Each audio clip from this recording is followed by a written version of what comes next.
Greetings and welcome to Daniel chapter 8. By way of a reminder, these lessons are being placed on YouTube for my Sunday school class in the event they miss a lesson so that they can come back and capture the content of that lesson. For someone or anyone visiting another way, first, welcome. We come to a chapter today that's largely going to be about fulfilled history.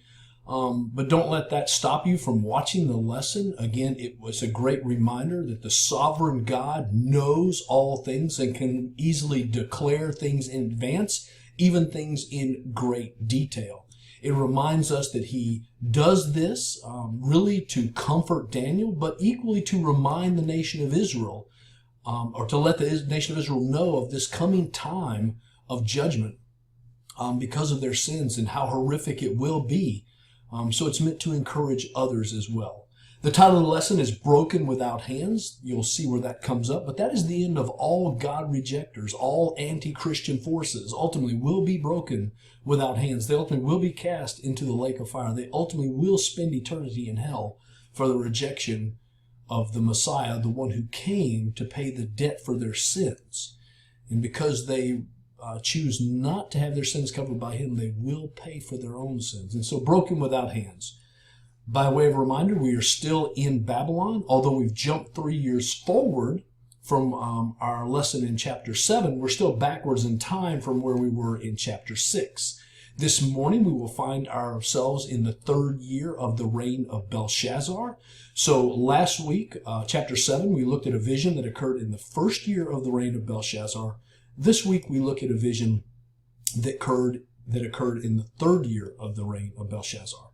So if you try to nail this down in your mind, we're talking roughly 550 BC, we think is a good estimate. Again, we're not exactly positive on when Belshazzar began to co-reign with his father Nabonidus, but 550 BC, if 553 BC was the year that he began to co-reign, that gives us a good idea. Again, to place Daniel at this point would have been about 72 years old. So Daniel would have been an old man, but God is still speaking to him. God is still using him. And that's a great lesson for older guys like myself. By way of a reminder, Daniel 8 reverts back to Hebrew, the language of God's people. And the book will remain in Hebrew from this point on. So in Daniel chapter 2, verse 4, it shifted to Aramaic, and it shifts back to Hebrew at Daniel 8, verse 1. Last week, as we looked at the vision of Daniel 7, we saw those beasts that came out of the turmoil that was the chaos of the ocean, and each one of them rised up. And as we talked, those chaotic worldly empires, those ungodly worldly kingdoms were juxtaposed with God's sovereign reign, with the one who gave the authority to the Son of Man.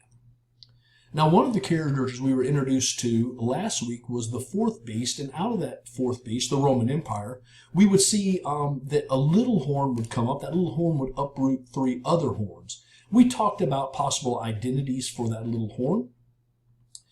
This week, we're going to see that a new little horn is introduced, but this little horn does not come out of the Roman Empire, as you will see, but it comes out of the Grecian Empire.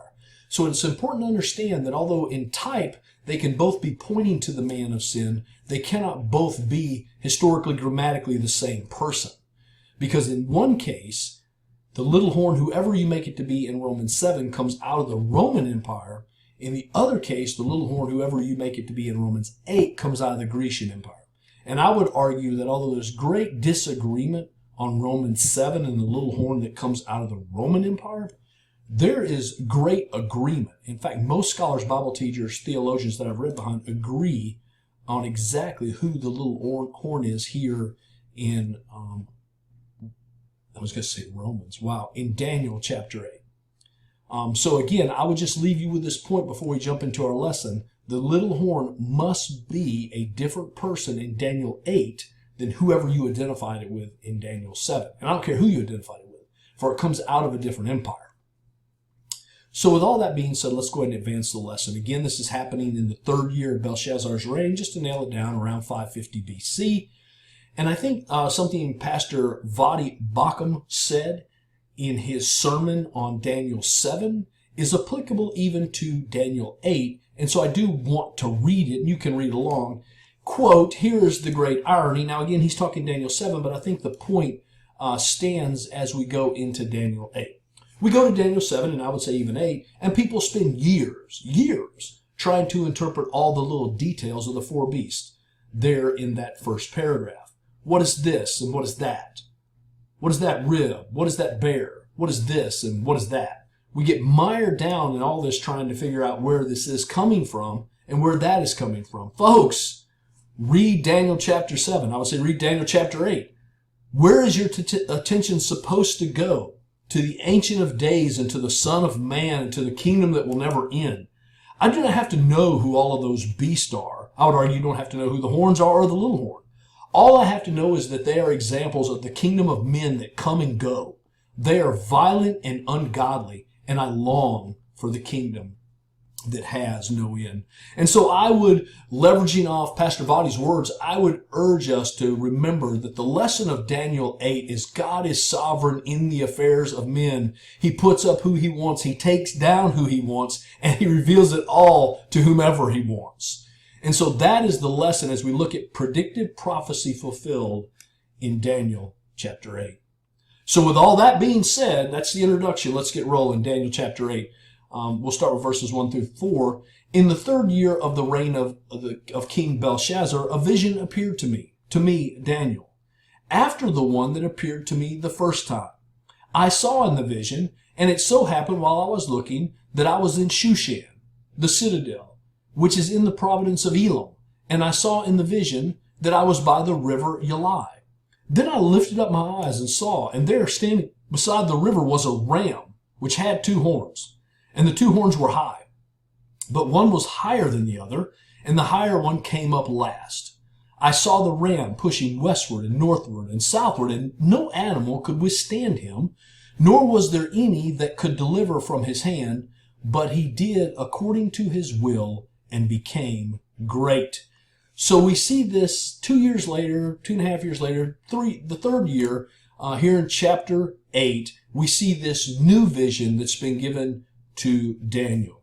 Now it seems to follow the first vision. So in many ways, it seems what Daniel's telling us is this second vision reminds him of the one from chapter 7. And I would argue as we unpack it, it's going to remind you and I of the one from chapter 7. Now this vision, interestingly enough, comes with the location, the capital of Elam. What is the future capital of the Medo-Persian Empire, which by the way does not exist yet?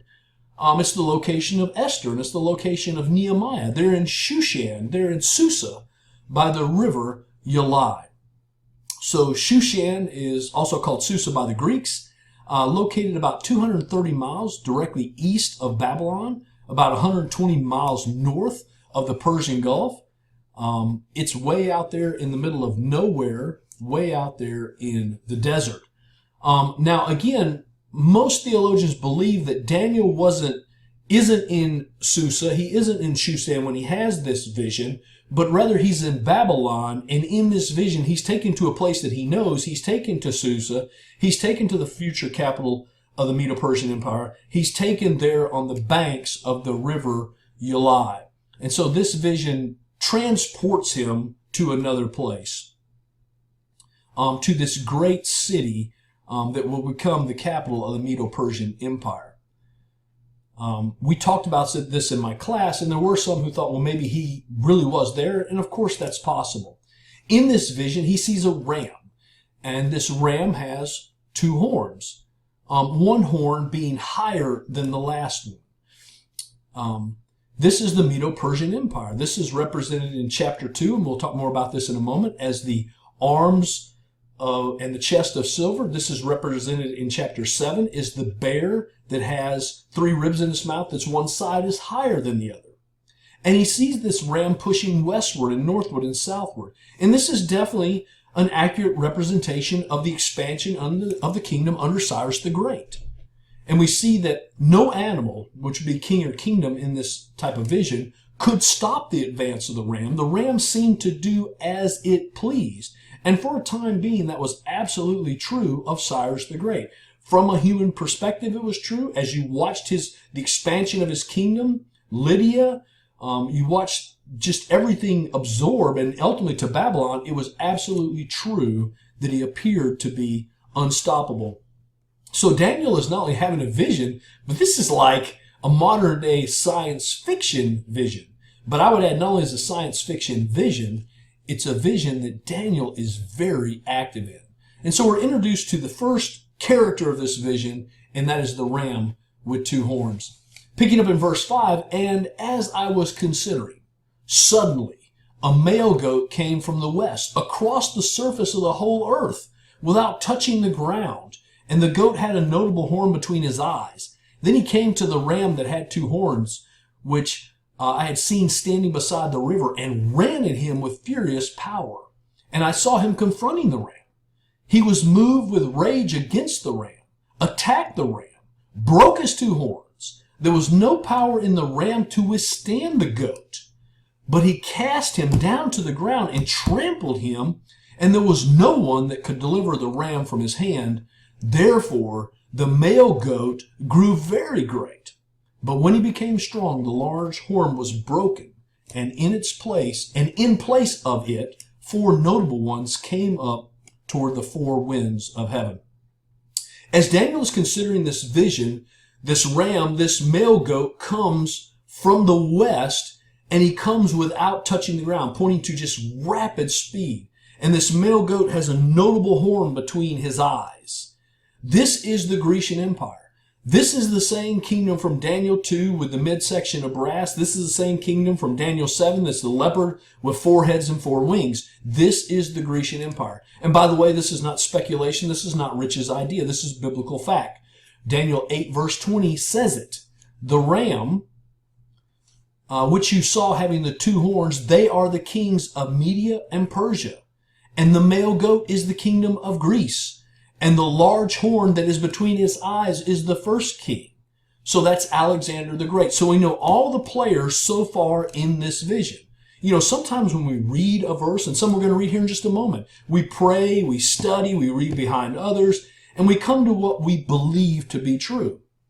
In this case, the Bible tells us what is true. The identity of the ram, the identity of the male goat, and the identity of the notable horn, the large horn on the male goat, not in question. It is the Medo-Persian Empire, that's the ram. It is the Grecian Empire, that's the male goat. And the notable horn is Alexander the Great. This is the Grecian Empire under the Alexander the Great. We see the speed of his conquest, 10 years capturing the known world. His speed was represented by the leopard with wings in Daniel 7. So there's no doubt who this is. Verse 6, we see that this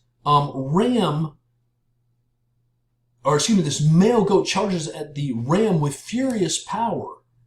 And Daniel sees the confrontation. The male goat is moved with rage against him. He attacks. He breaks his two horns. The male goat performs a blitzkrieg on the ram. Daniel 7. There's no power in the ram to withstand him, but he's cast down to the ground. He's trampled. There's no one that could deliver from his hand. This is the fall of the Medo-Persian Empire to the Grecian Empire.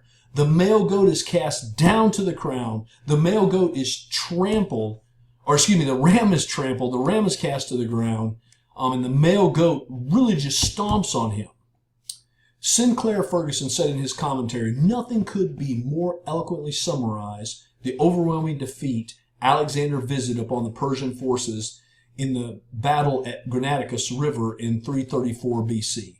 With only 35,000 men, Alexander's forces plunged through the river, attacking Darius's 100,000 footmen and 10,000 horsemen, reportedly killing 20,000 at a loss of only 100 Greek troops. Complete victory would soon follow.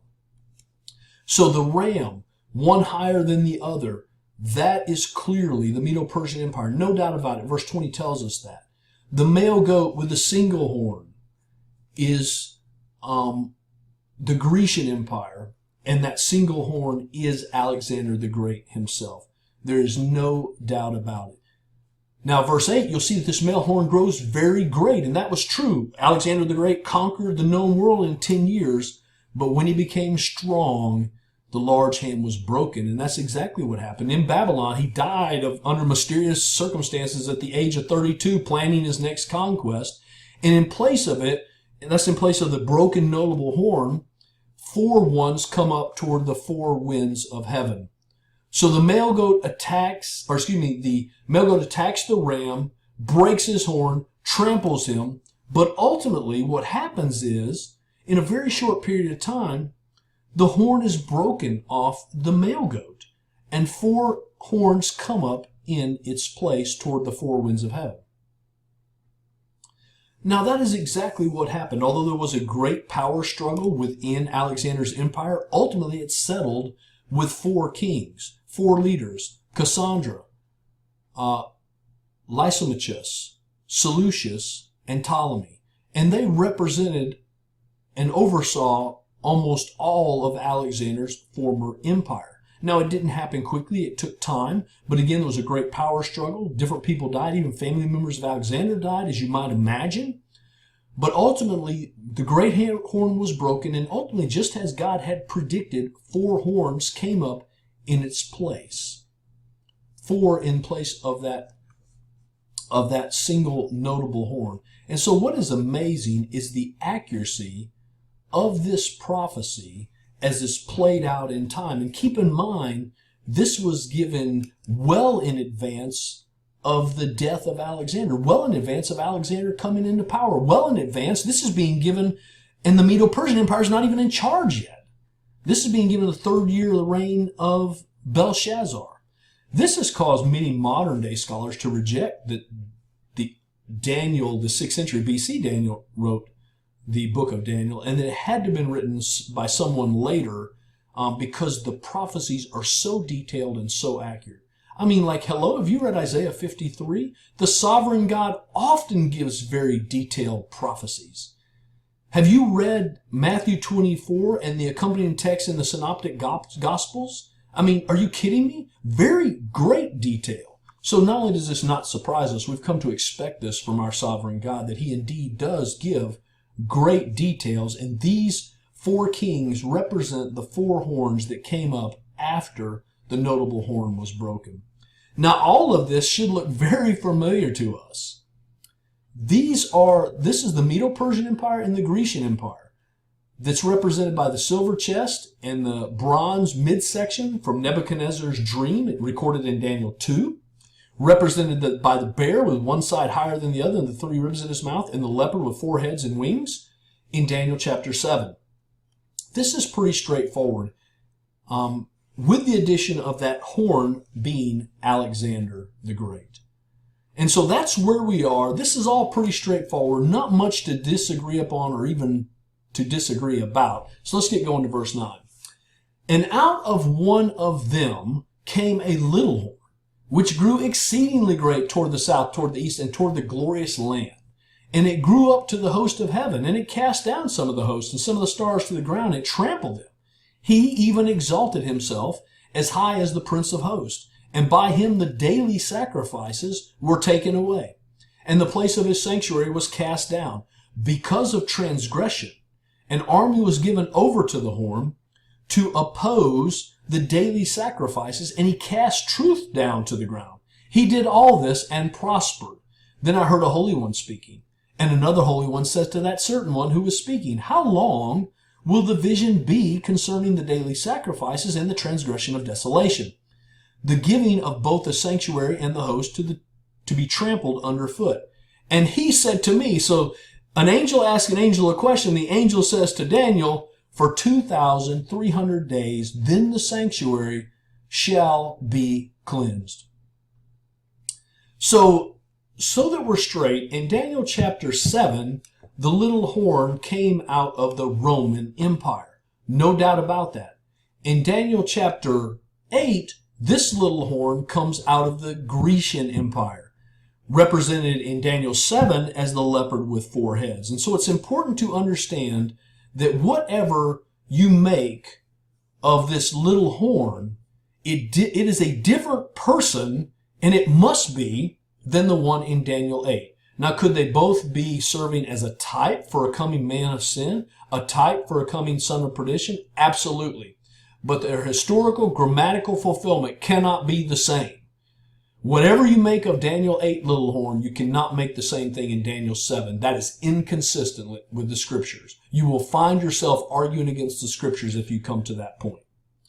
So this little horn comes out of the Grecian Empire, and notice at first it's a little horn, almost unnoticeable. But as it goes on, this little horn, if you look at the language, grows exceedingly. And then it begins to even grow against the host of heaven. It begins to cast some of them down. And so for now, we need to talk about the identity of this little horn. This little horn that grows out of one of the horns, but then it grows exceedingly great. I read behind a number of scholars, and all of them to a person identify this little horn, the Daniel 8 little horn, as King Antiochus IV. Again, so if you're wondering, well, who did you read behind? That includes Albert Barnes, John Calvin, John Gill, Jameson Fawcett and Brown, Matthew Henry, Matthew Poole, Keel and Dalitz, R.A. Torrey, Daniel Aiken, Sinclair Ferguson, and John MacArthur. The list go on and on and on. Now, I would not argue that this could also serve to represent some coming man of sin. But the historical grammatical context meant to comfort Daniel and later to comfort the nation of Israel. When King Antiochus, around 160 BC, would do all of these things, was meant to comfort the nation. By the way, he gave himself the name Epiphanes, which means Theos Epiphanes, to be exact, God manifest, but many called him Epimanes, Antiochus Epimanes, which means the madman. So at this point, a brief overview of King Antiochus IV is worth review. In 175 BC, a new ruler, the 8th ruler of the Seleucid Empire, coming out of one of those horns, came into power, and his name was Antiochus IV. As other rulers had done, he appended the title Epiphanes, Theos Epiphanes in his case, God manifest, to his name. But again, as I told you, many people referred to him as Epimanes. Immediately upon assuming power, he decided to pursue the conquest of Egypt, which no other Seleucid king had been able to accomplish. The Romans were advancing eastward and expanding their empire. If Antiochus could conquer and annex Egypt, his kingdom's size and power would be greatly increased, and the Romans might be resisted. But before doing so, he would have to stabilize his own country and consolidate political support by uniting the different cultural, social, and religious elements. Under Alexander the Great, Hellenization had been a movement that still allowed room for culture variation. Under Antiochus, Hellenization was intended to take a big step forward and become the agent of cultural totalitarianism. The Jews were clearly the targets of Antiochus' strategy of Hellenization. He understood that to ultimately succeed in Egypt, he would need to disrupt the influence of the Jews within his own territories, at least in Jerusalem. So he decided to tackle this problem by tackling the priesthood in Jerusalem and by replacing Onias, the latest high priest, having him executed, which would replace him with his brother Joshua. Joshua had been proven to be loyal to the Greeks, and so this made sense. Once Joshua was in place, he renames himself Jason. He takes the Greek name, and he is now the high priest, and he quickly aligns himself with Antiochus.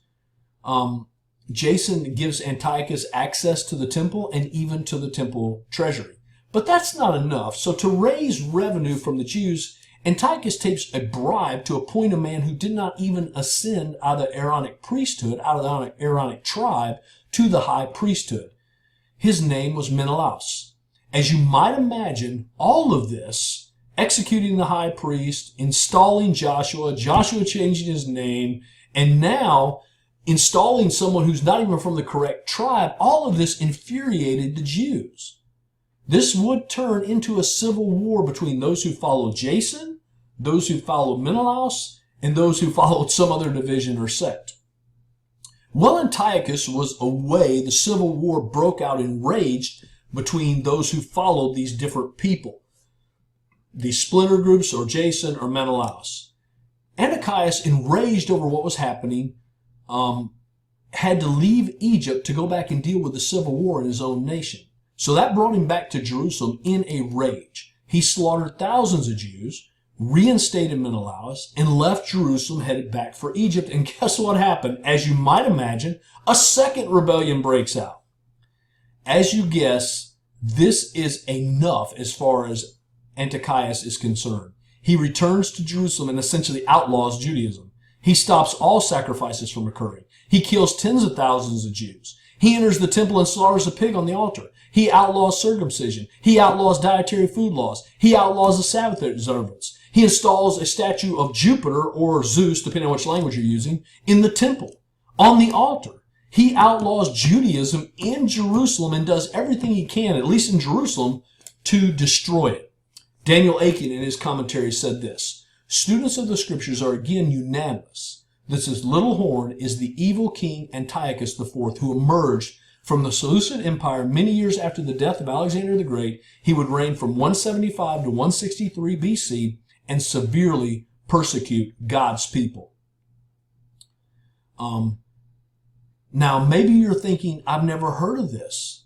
How in the world have I not heard of this? Well, I would say first, it occurred during the intertestamental period for Christians. And so we're very familiar with the Old Testament, very familiar with the New Testament, and not so familiar with that 400 quiet year period between the last prophet and Matthew, or the New Testament. It is contained in extra biblical books, deuterocanonical books, as the Catholics would call them, in 1st and 2nd Maccabees. And although Protestants don't hold those as scripture, they do contain at least reliable history, although you'll see some things that you wonder if that's true. But again, if you want to go read 1st and 2nd Maccabees, that'll help you.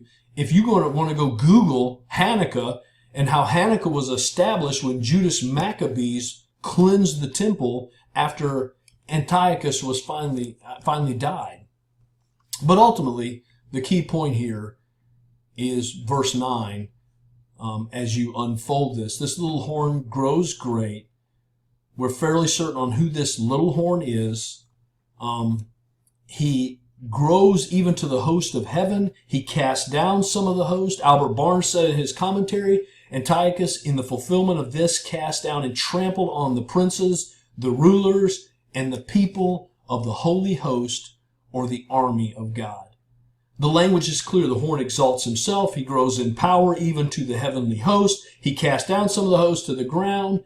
Again, Antiochus is a literal fulfillment of everything Daniel is being told. Verse 11, Daniel further explains what he's seen in the vision as this little horn that grew out of the Grecian Empire exalts himself even to the prince of hosts, and he stops the daily sacrifice. So it wasn't enough. So point number one, he exalts himself in the face of God, and he even stops the daily sacrifice. So now if you're thinking for a minute, okay, wait a minute, when this is happening, the daily sacrifices is not even occurring. The temple's been destroyed. Yep, the temple's going to be rebuilt. We're going to see that in Daniel 9, a great prophecy about the rebuilding of the temple even in troublous times, and more importantly, a great prophecy about the coming Messiah. The daily is going to be reinstated, but under Antiochus, it's going to be, for almost 3.5 years, taken away because of his anger and his venom against the Jewish people. The morning and evening, the daily, is talked about in Exodus 29. This is what you shall offer on the altar: 2 lambs of the first year, day by day, continually. 1 lamb shall you offer in the morning, the other lamb shall you offer at twilight. This is what Antiochus stopped, among other things, among setting up the altar to Zeus or Jupiter in the temple. But he stops everything Jewish, including, for almost over 3 years, the offering of the daily. Verse 12 begins to explain more about what Daniel is seeing and hearing because of transgression. You see, again, the reason Israel is in Babylonian captivity because of sin. The reason this is going to befall Israel in 160 BC is because of sin. The nation of Israel keeps sinning, keeps following after false gods. God keeps sending prophets. They keep ignoring. And Daniel is being told that this is going to befall his people because of their sin. This reminds us how serious God is with sin, even in Rich's life. And that's a great reminder for me. Verse 13, Daniel hears the Holy One speaking, obviously an angel, and he's speaking to another. And he says, the one angel is speaking to, ask the other one who's speaking, how long will the vision be concerning the daily sacrifices and the transgression of desolation? So how long is this going to go? How long is the desolation? How long is the defilement? How long is the host going to be trampled underfoot? Again, rightly so, and where Daniel is given the answer, for 2,300 days, then the sanctuary will be cleansed. Now, let me step out of our lesson for just a second and remind everybody, or maybe you don't know this. It is here, it is this 2,300 day prophecy where William Miller linked the end of the world, linked Armageddon, and came to the erroneous prediction that the Lord Jesus would return in 1843. When he did not return in 1843, he revised his numbers and said he would be March of 1844. When he did not return in March of 1844, he revised his numbers and said it would be October of 1844. When he did not return there, finally he repented of his sin and said, I don't understand what I got wrong, but I was wrong. Unfortunately, his error found its way into the establishment of the Seventh-day Adventist Church because they held that Jesus has already returned to the heavens, found its way into the establishment of what we call Jehovah Witnesses. I would say there are no witnesses of Jehovah. They're not his witnesses. The church is his witnesses. But this is how serious error can be. William Miller really believed he understood when the Lord was coming back. And this was one of his linchpin prophecies. And he was really wrong. And we have two cults today with us to prove that point. But we are told how long this is going to be. And it's really for 6.4 years, or stated differently, 2,160 days plus 140 days, are stated exactly as he states it, 2,300 evenings. And guess what? That really represents how long Antiochus' persecution of Israel lasted, about 6.5 years. God nailed it even before that kingdom was in power. Picking up in verse 15 as I get there, then it happened when I, Daniel, had seen the vision and was seeking the meaning, that suddenly there stood before me one having the appearance of a man. And I heard a man's voice between the banks of the Ulai, who called and said, Gabriel, make this man understand the vision. So he came near where I stood. And when he came, I was afraid and fell on my face. But he said to me, understand, son of man, that the vision refers to the time of the end. Now, in my Sunday school class, we talked about this glance into the spiritual world. We talked about these little windows. We talked about this glance into the one who gives Gabriel direction, this Christophany or theophany, this pre-incarnate appearance of Christ in this vision, directing Gabriel to Daniel. We talked about all those things, but you can see that Daniel is laboring to understand a vision that would be horrific. A vision as he's watched this little horn persecute and trample and destroy Judaism in every way imaginable. And he understands why, but that doesn't reduce the horror of it. And we see that God dispatches an angel to explain it to him. And again, we talked about in our Sunday school class that angels are ministering spirits sent forth to minister to those who are heirs of salvation. That's what the writer of Hebrews told us. And here they're doing exactly that. The angel is ministering to Daniel, and the angel is helping Daniel understand that this is a vision that's for a time of the end. And it's that phrase right there in verse 17 that people latch on to, and they say, aha, this is end time prophecy. Well, I think John Gill, his words would help us really understand. In his commentary, he said this, rather, what's being said here is for a time is the end of the vision. There's a set, fixed, determined time when the vision shall end and have its full accomplishment, namely when the 2,300 days are expired. So what Daniel is being told is not that this is a vision about the end of time, but more that this vision has a particular end. This vision covers a particular appointed time, and that time is the 2,300 days. But again, you can see how William Miller saw that and launched off into a place where he had no scriptural support. And any of us can do that if we're not very careful when we study the scriptures. Daniel wanted to understand. God dispatched an angel, and that angel was trying to make it clear this prophecy has a particular time block. Antiochus is only going to do this over this time. His time to persecute God's people is determined by God because of their sins, but it will come to an end, and he will be broken, and it will be without hand. Verse 18. Now as he was speaking with me, that's the angel, I was in a deep sleep and with my face to the ground, but he touched me and he stood me upright and he said, look, I am making known to you what shall happen in the latter time of indignation. For at the appointed time the end shall be. The ram which you saw having 2 horns, they are the kings of Media and Persia, and the male goat is the kingdom of Greece. The large horn that is between its eyes is the first king. As for the broken horn and the 4 that stood up in its place, the 4 kingdoms shall arise out of that nation, but not with its power. And in the latter time of their kingdom, when the transgressors have reached their fullness, a king shall arise, having fierce features, who understands sinister schemes. His power shall be mighty, but not by his own power. He shall destroy fearfully. He shall prosper and thrive. He shall destroy the mighty and also the holy people. Through his cunning he shall cause deceit to prosper under his rule. He shall exalt himself in his heart. He shall destroy many in their prosperity. He shall even rise against the prince of princes. I would remind you, he's the one who gave himself, God manifested the title. He's the one who set up pagan statues in the temple. But he shall be broken without human means. And the vision of the evenings and mornings which was told is true. Therefore seal the vision, for it refers to many days in the future. As Gabriel's speaking to Daniel, he's in this deep sleep. Daniel touches him and lifts him up. Gabriel says, look, I'm here to make known unto you the latter time of indignation. We could translate that, the latter time of the end of anger, or the latter time of the end of indignation, or the latter time of the end of judgment. The Holman says the conclusion of the time of wrath.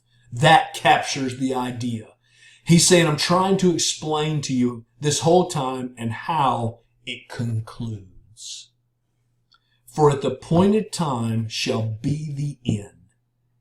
This shall end at the appointed time. Yes, it is horrific. Yes, it is horrible. But it happened because of sin.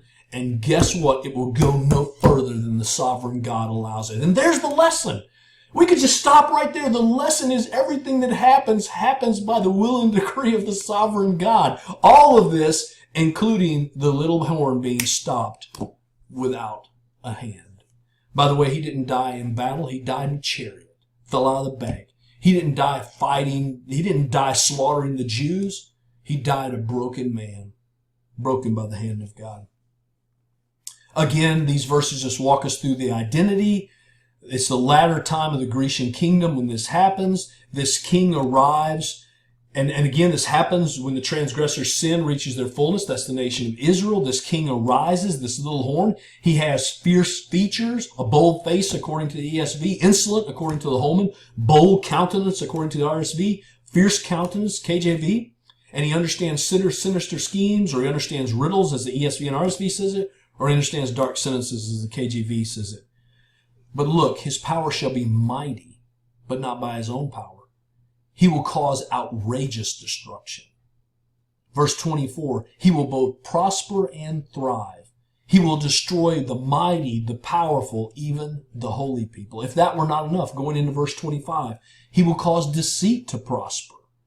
He will exalt himself in his own mind. He's arrogant and prideful.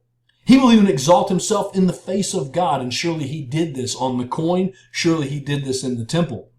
But he shall be broken and without hands, without effort. His reign will be vicious, but it will be short, and his downfall will be devastating. He'll destroy many in their prosperity. And you can read about that in 2 Maccabees. Again, canonical history that will walk you through everything that he did. The vision of the evenings and mornings which was told is true, therefore seal it up. Pass this on to the nation of Israel. They're going to need it. When this happens, they need to understand why and that it has an end. God has still not forgotten them in spite of their sin. Verse 27, and I, Daniel, fainted, and I was sick for days. Afterward I arose and went about the king's business. I was astonished by the vision, but no one understood it. Once again, the horror of the second little horn, although second in time actually preceded the Daniel 8 little horn, left Daniel weak and sick, left him astonished, left him not understanding how could this be. And I would remind us that's true. Some things are only perfectly clear after they're fulfilled. Go read Psalm 22. Only perfectly clear after it's fulfilled. And so in all cases, we must with humility recognize when we're dealing with prophecy, sometimes it's only perfectly clear after it happens. And we argue about it prior to. So we'll end here. Jesus in Daniel chapter 8, we see it as a clear analogy between evil and the destructive nature of Satan's empire, this world that's ruled by him. Again, God allows him that. We see the evil here that is attempting to extinguish the Jews, that is going to be the same evil that attempts to extinguish the Christ. We see this evil king who is attempting to eliminate the Jews, and we're going to see in the New Testament an evil king who attempts to eliminate Christ. Again, Daniel 8 is just a view into the history of the anti-Christian forces against the Christ. But there's a second analogy, and it's in the destruction. Every power that stands against God, every power that stands against the Son of Man who's been given an eternal kingdom which will never pass away and which doesn't get passed on to others, every power that stands against him will be destroyed. And it will be destroyed without hands. It will be cast into the lake of fire. It doesn't matter how invincible that kingdom seems. It will be placed under the foot of the Son of Man. Every knee will bow to him in this life or the life to come, and every tongue will confess that he is Lord to the glory of God the Father in this life or the life to come. Our God reigns. Christ reigns. He is seated on his throne now, and every knee will bow to him. Those who don't bow in this life will suffer in the future because of their sins as they're cast into hell. But the grand lesson is not Antiochus. The grand lesson is the Son of Man, who has been given a kingdom by the Ancient of Days, as we saw in Daniel 7. And he is ruling over that kingdom. And even when the nation of Israel continues to sin against him, he brings temporal judgment to try to move them back into a relationship with him. But that judgment goes no further than he allows, and it ends when he cuts it off. That's the lesson of Daniel chapter 8. Thank you.